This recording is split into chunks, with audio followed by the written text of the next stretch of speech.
Hello and welcome, and today I would like to make a short review about the SW-Motech TraxADV top box. This is a follow-up video about the side cases from the same brand and the same maker. Actually, it's sort of not a review because I've never mounted this on my bike. I bought it together with the side panniers as a full set. I didn't really want, but they had really good price on the full set, so I took the full set. I believe it was 1,385 euros, so I don't know how much it cost at the time. Right now you can buy this top box only for like 400 euro, and with a specific mounting kit to your bike around 600 euro. A little bit less, a little bit more, depending which bike you have.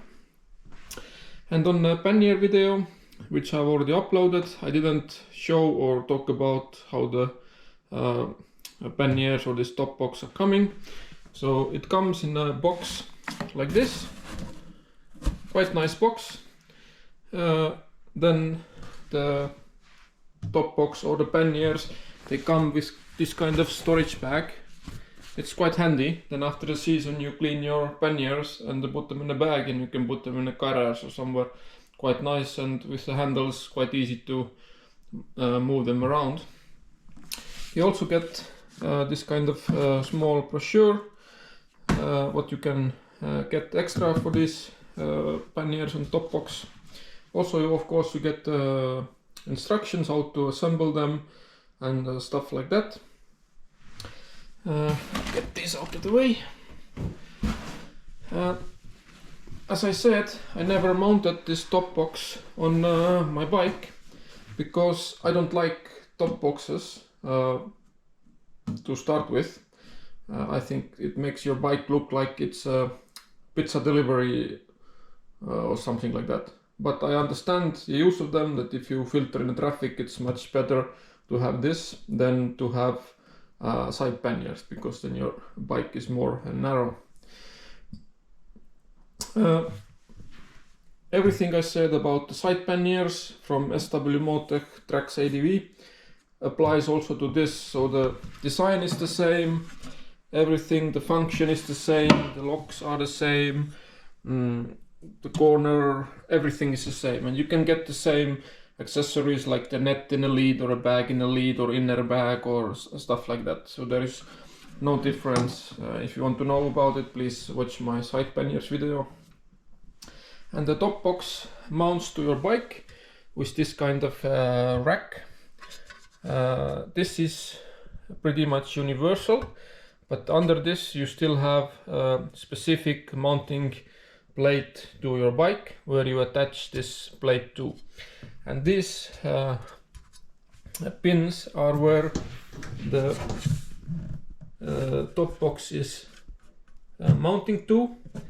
So this is the front of the bike, this is the back of the motorbike, and you put the pannier on from aft to forward, the same principle as with the side cases, and then you lock it up here with the lock.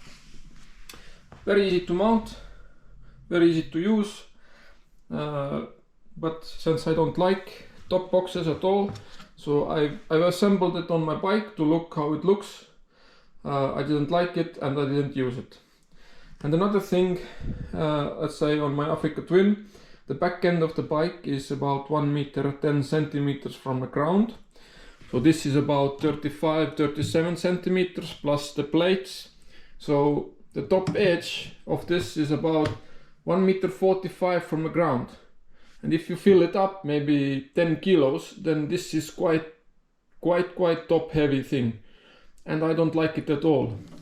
And another thing why I didn't start using it is the design of this top box. And the problem for me are all these corners that are like under 45-degree angle. On the side panniers, I understand the bike leans over, that corner is cut, so you have a little bit more ground clearance, for example, when you are cornering or leaning over. I get it. And over there it's somehow not that big of the problem. But in a top box, when I travel, I tend to put like food and stuff like this in the box. But because these sides are sloped, so everything wants to come in the middle. So if I take my thermos, for example, I cannot put it all the way because of these slopes. So all this area actually cannot be used. Well, you can pack it tightly, but as soon as you take something away from the middle, everything from the sides wants to come to the middle. So everything is a mess immediately. You can pack it nicely, you take something out, you put back, and you cannot make it like organized or nice, or so it's not for me useful at all.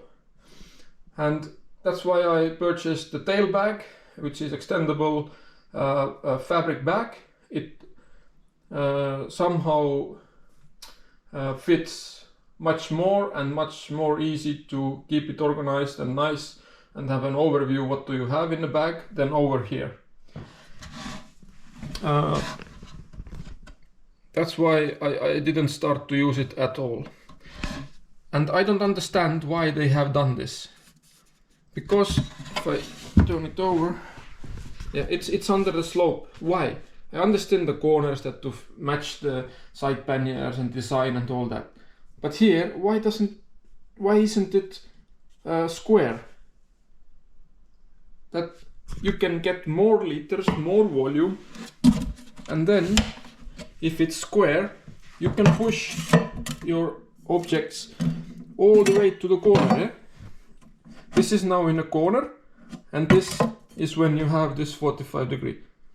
So you lose so much space. It's really a bad design decision in my opinion. And if it's all the way to the corner or square, you can fit much more, much better. And these side corners, they are also 45 degrees, but because it's round, then you can still use that space, and it's much better. So it's really a question for me, why is this choice made? Like, it makes no sense to me at all. But otherwise everything applies. It's nice design, good quality materials, it's well built, it's otherwise no problems at all. And for a top box, like on a panniers, there is no like lining, so there is also a little bit the screw heads and a couple of rivets and stuff like that. So I would like to have lining also here, and if you have some kind of lining, you can have like with Velcro, you can have like maybe a dividers or something, so that you can keep your stuff more nice, so to say. But in this case, it's not possible. Of course, you can always make something, but then you had take away the volume from the bag and also make it more heavy. Yeah, it's not perfect. And the top box also, it's not that big. You can fit the helmet. This is my Arfa 90 helmet. You can fit it in sideways, and you can fit in the helmet also just like this, and then no problem, you can close the lid. But as you can see, you can fit only one helmet and maybe some gloves and maybe some rain gear, and that's it. So it looks quite big on a bike, but in reality it's not that big. So yeah, that's what I wanted to say about this top box, why I don't use it and why I don't mount it on my bike. Let me know in the comments if you have any ideas or user experience with that. I'm always looking for comments. But otherwise, thank you very much for watching, and see you next time.